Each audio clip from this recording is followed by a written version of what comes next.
So, let us start the second set of sessions solute transfer in weld pool. So, we are going to look at the solute segregation profile and we will do it in two parts. In the first part we are going to look at the overall nature by which we are going to proceed further, having considered already the lever rule and the Childs equation. So, here is the situation that we looked at for the domain. So, here is a melt pool, the heat source is moving and we are looking at the longitudinal section, and in the weld pool you have usually a trailing effect, and that means that ahead of the center of the weld pool you have got the melting process taking place and behind it is the solidification process taking place. And I have drawn a rectangular domain which is in the direction of maximum temperature gradient, so that it captures the direction of solidification of the weld pool. And I have enlarged it to show you that in this particular rectangular shaped small domain we have almost a directional solidification that is taking place. So, therefore, it implies that if we can understand the microstructure evolution of weld pool within this domain, then we can apply it to the rest of the weldment, because we can imagine the solidified weld behind as comprising of the stacking of these kind of rectangular domain one after other. And the domain that we are looking at is much smaller than the actual weldment, and this must be kept in mind. So, before we put the lever rule and the Childs equation into a perspective, let us appreciate one thing, that the length scales are very small for solute diffusion to take place. The diffusivity as we have written here for the solute element, let us say for example, the diffusivity of copper in the case of aluminum copper welds for example, will be very small, and when we take the time available for the process of solidification, then we get what is called the length scale of diffusion. So, this is a scaling analysis that we have shown, and here what do we want to use for the time? We can use the time that is meant for the solidification process, which could be estimated, for example, the delta T can be estimated as the width of the pool divided by the velocity of the torch, which means that is the amount of time that is available for the melt pool to solidify completely. Okay. Beyond that, the torch has gone further away, and that if that is the time available, and then if that you substitute here, then you will get the length scales over which the diffusivity is going to play a role and the segregations are going to be evened out. So, this length scale will tell us whether for the features that we are looking at, is it sufficient for the mixing to happen or not.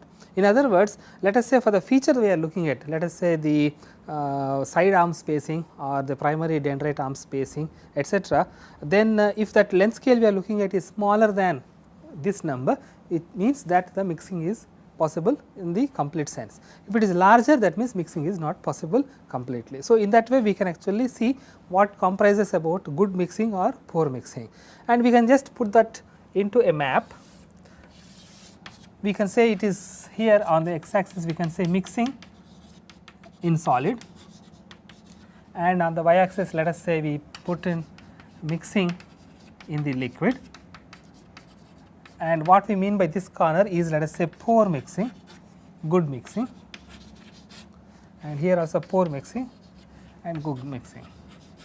So, what we meant by lever rule is, we assumed that the mixing in the solid is perfect, complete, and mixing in the liquid is also complete, which means that in this domain it is here that we are getting the lever rule.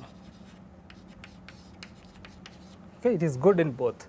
And then we made one relaxation to this particular set of assumptions. When we derived the Childs equation, we said that the solid has no change in the composition during the solidification of the weldment, and liquid still has very good mixing. So, which means that as far as Childs equation is concerned, we are here. Okay. And we would also see that there is some domain that is not possible. It is very difficult to imagine a situation where in the solid very good mixing is there, but in the liquid it is not there, because that is very unlikely. The reason being that in the liquid the atoms are having translational freedom, they are jumping around, whereas in solid they are sticking around with their own lattice positions. So, very difficult to imagine a situation. So, we can say this is unrealistic.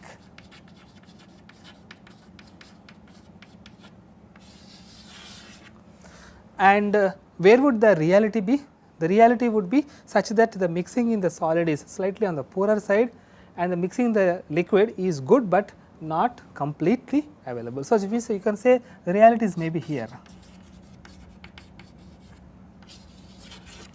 And what we would like to take up in this lesson is here, where the mixing in the liquid is not complete, but it is also not totally neglected, it is not 0. So, it is available, and in the solid you just completely ignore it. So, we are trying to take some situation which is quite close to the reality, and this is the place where segregation profiles are going to be there. As you can see that it is in the realistic situations that you have basically some amount of back diffusion in the solid behind the dendrite, and you also have, for example, some amount of mixing which is not complete, and you can say what is intermediate. It means that the diffusivity is such that it is not fully mixed, and it is determined by the diffusion coefficient. So, we can say that we can take a situation now which is quite close to the reality, and this is the equilibrium situation, extremely slow solidification of welds, maybe submerged arc welds, for example, you may take this kind of situation, and for all practical purposes most of the welds like in plasma arc welding and upwards, you may see that it is quite difficult for the liquid to have enough time to mix. So, you may actually take the Child's equation regime, and that may be quite realistic, and otherwise you would say that this is the profile that we can use. So, what do we mean by the segregation profile is as follows. We are interested in as a function of distance along the domain that we have drawn, what would be the composition of the solute that we are interested in. So, if this was the distance, we want to plot the composition of the solute, and that would tell us various things, including what kind of microstructure we will get in the weldment, and also to tell whether there would be a banding, and in which case in those bands whether there will be possibility of intermetallic compounds to form, etc. So, there are a large number of things that you can derive from a solute segregation profile that you can draw, and the way we would propose the solution is as follows. In the case of the derivation for lever rule and Child's equation, we have taken fixed length of the box and we have taken the solute balance. But in the case of the solute segregation profiles, we are already saying that the mixing in the liquid is not complete, it is inadequate. So, we are going to assume that the domain is roughly about 3 to 4 times the length scale of diffusion, which means that it is approximated as a semi infinite domain. So, I will just write down the conditions under which we are going to do the derivation. So, the domain we are talking about is like this. This domain size is semi infinite, which means that we are not taking a particular length, but we are taking that it is so large compared to the rate at which the diffusion is going to take place, that it can be considered as semi infinite. And normally if the diffusion length is L, then any domain that is of size 3L or more can be taken as semi infinite. So, therefore, this is not something that is abnormal, and we also are going to make some more restrictions on the way we are going to pose this problem. We want to actually look at the composition profile only in the liquid. So, what is sought? Composition in the liquid as a function of distance, where x is the distance in the liquid, which means that we want to have a solution in a domain which is actually attached to the interface and is moving, which means that we are actually looking at the solute profile in the liquid zone, but as it is solidifying we are only looking at the remaining liquid. So, which means that our distance should be x is in moving coordinate system.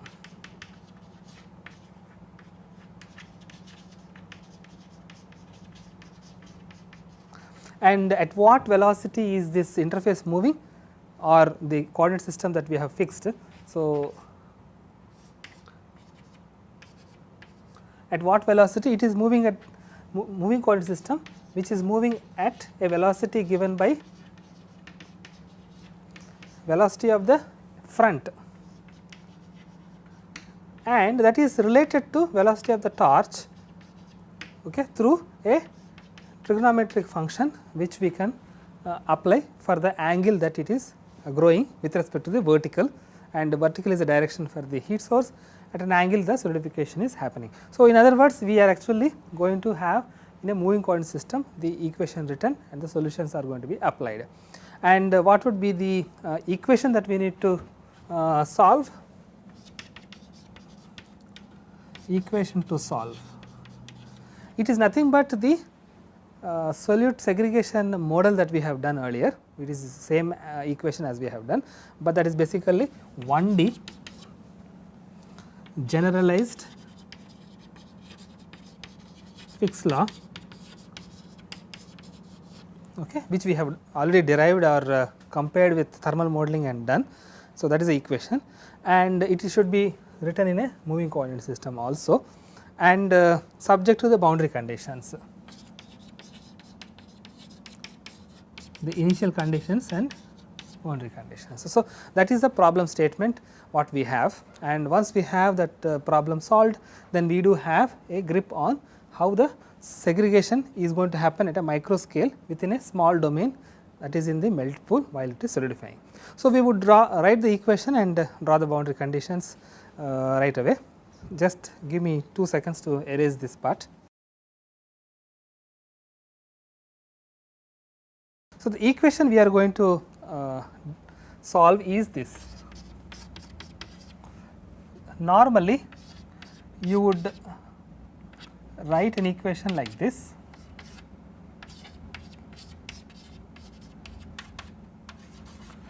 G is the generation term, D is the diffusivity, C is the composition of the solute that you want to solve, and in 1D this is how the equation is going to be. And we wanted to convert the coordinate system to a moving coordinate system, and therefore, that means the time variable is going to be changed to the distance variable, and the distance is also in the same x direction, which means that this has to be modified, and we already said that something like this get modified to, if the velocity is along x direction, it is going to be modified like that, and therefore, we are going to use that here and change the equation, and we would do that.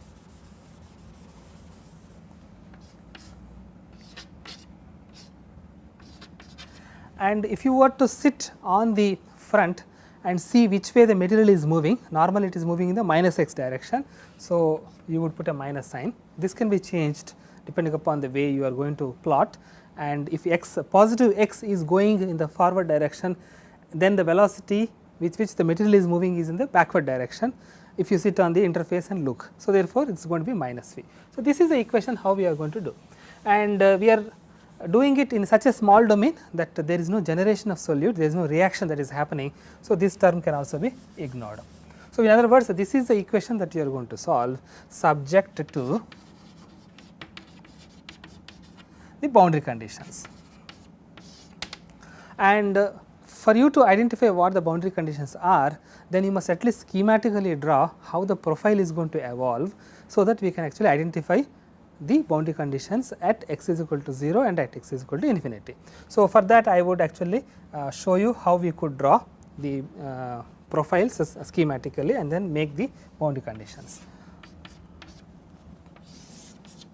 If you were to look at from a stationary coordinate system how this profile of composition is going to be from the solid to liquid as it is moving, then you would notice that if C naught was the composition, initially you will have K C naught, and you would see that the composition has to go up, okay, and you would see that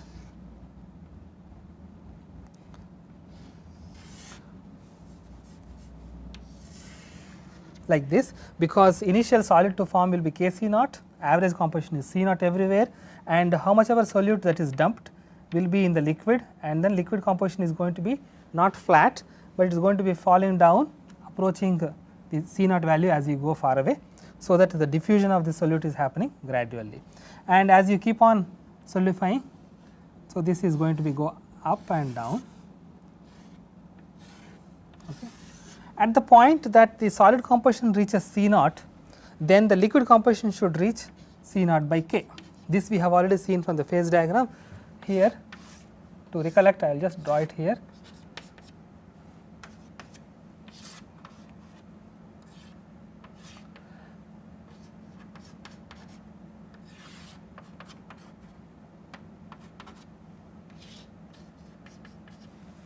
So, we already have this analogy solid, solid plus liquid, liquid from the phase diagram, that if the average composition is C naught, then the very first solid that is going to form is K C naught, the last liquid that is going to solidify is C naught by K, and they are changing along these paths. The liquid composition is going from here to here, and the solid composition is going from here to here. Okay. So, that way we can actually see that the peak is going to be at C naught by K.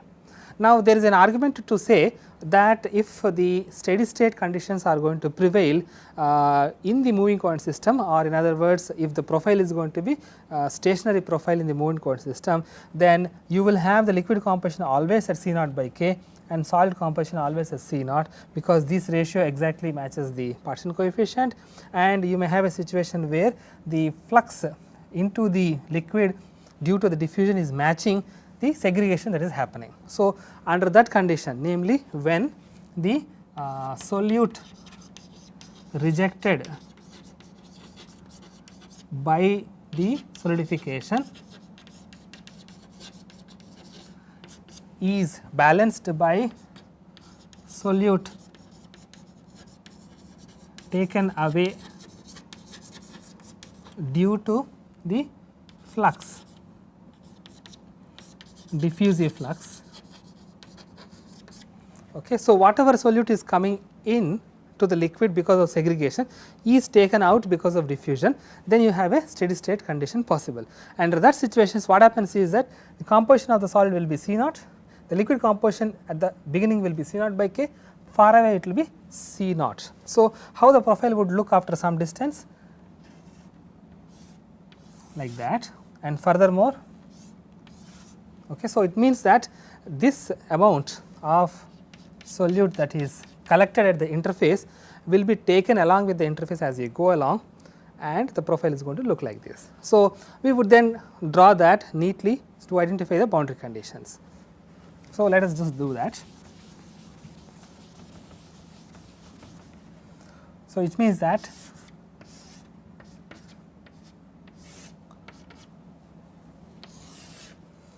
as you already we have talked, it is a semi infinite domain. So, we will just keep that open, and this is how it is going to be. The composition is going to be, overall composition will be C naught, and this will be distance, and this value is C naught by K. And somewhere in the beginning of the solute segregation profile, you have a situation of that nature, and this is called the initial transient. And for a total length that is several tens or hundreds of the diffusion length scale, this initial transient can be neglected, so that for most of the length you have got a steady state profile. And if this was the profile, then what would be the boundary conditions? We need to inspect. If this was the situation, then what would be the composition at x is equal to 0, and that will be one boundary condition. You can see that at x is equal to 0, the liquid composition is C naught by K, that is one condition. And what would be the boundary condition the far away? Liquid composition at x tends to infinity is C naught, far away it is C naught. So, these two are the boundary conditions we have to apply, and this is the equation we are supposed to solve. So, the problem is now completely frozen. Solve the diffusion equation in moving coherent system and 1D without the advection term, without the generation term in the liquid, subject to boundary conditions where at the interface the composition of the liquid is C naught by K, and far away from the interface it is the same composition as the bulk of the liquid, which is C naught. So, we can do that, and then we will be able to see how this profile will be having a functional form. So, I will do that in a moment. So, let us designate this as C dot is equal to d C double dot. Okay. So, dot implies the differentiation with respect to the distance, and I will take this fellow down and this fellow on the other side. Okay. And we can now see that you have got, when you integrate, you have got a variable whose differentiation is on the top, and therefore, when you want to integrate you get the logarithm of it. So, integrate with respect to x,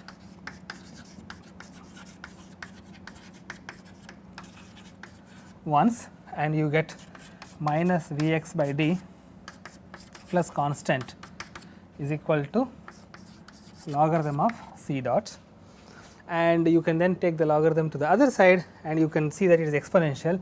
So, e raised to the power of minus Vx by d and the plus constant will then become a multiplication is equal to c dot, which is nothing but dou c by dou x. Okay. And then you can integrate once more,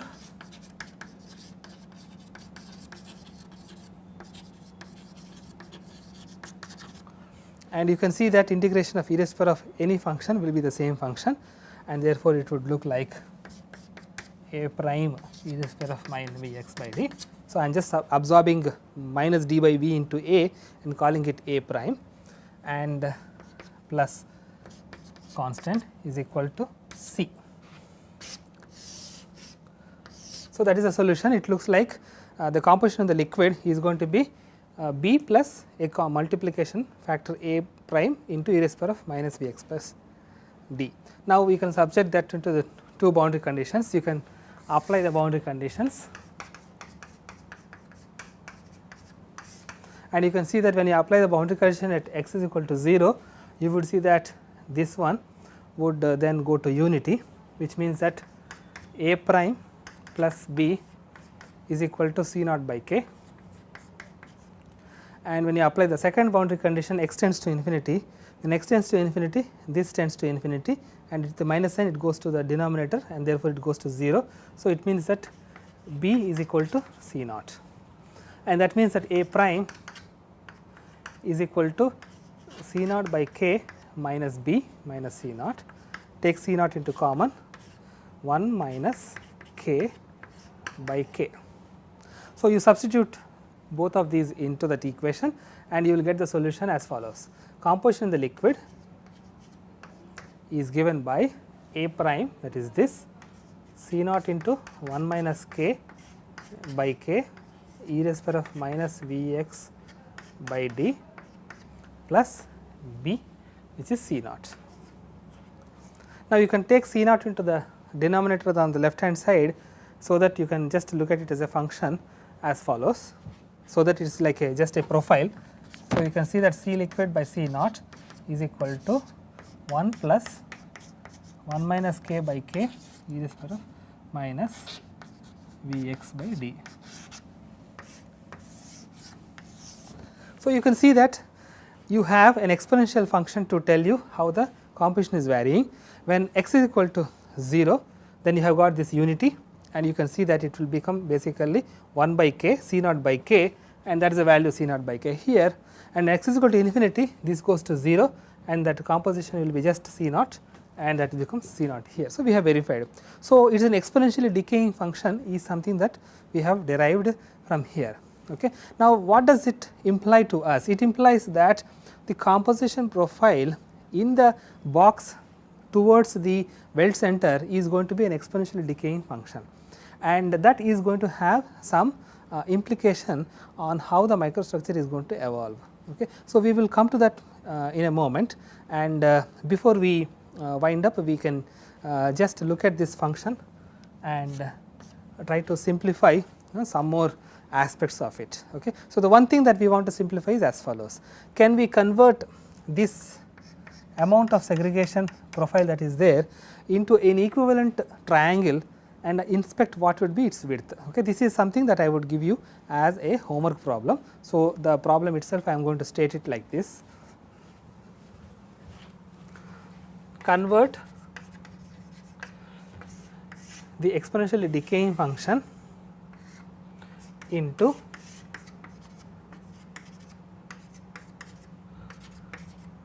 a triangle whose width is delta. Okay. Everything else is same. Okay. This value is c naught by k, this is c naught, this is c naught by k, this is c naught. So, that the areas are same, and I am asking what would be the delta value. So, we would look at it as a tutorial problem and see how that comes, and that would actually tell you what would be the distance over which the segregation is active, and that actually has a very important role in determining how the microstructure of the weldment will be, whether it will be equiaxed or it will be columnar. And normally in welding we would like to have equiaxed microstructure, because the impact toughness of the weld joint will be better that way. And what parameter governs that transition? This is one such parameter, and we will come to that discussion in a moment. Okay. So, we will then break at this point and then resume after a few minutes to the second part.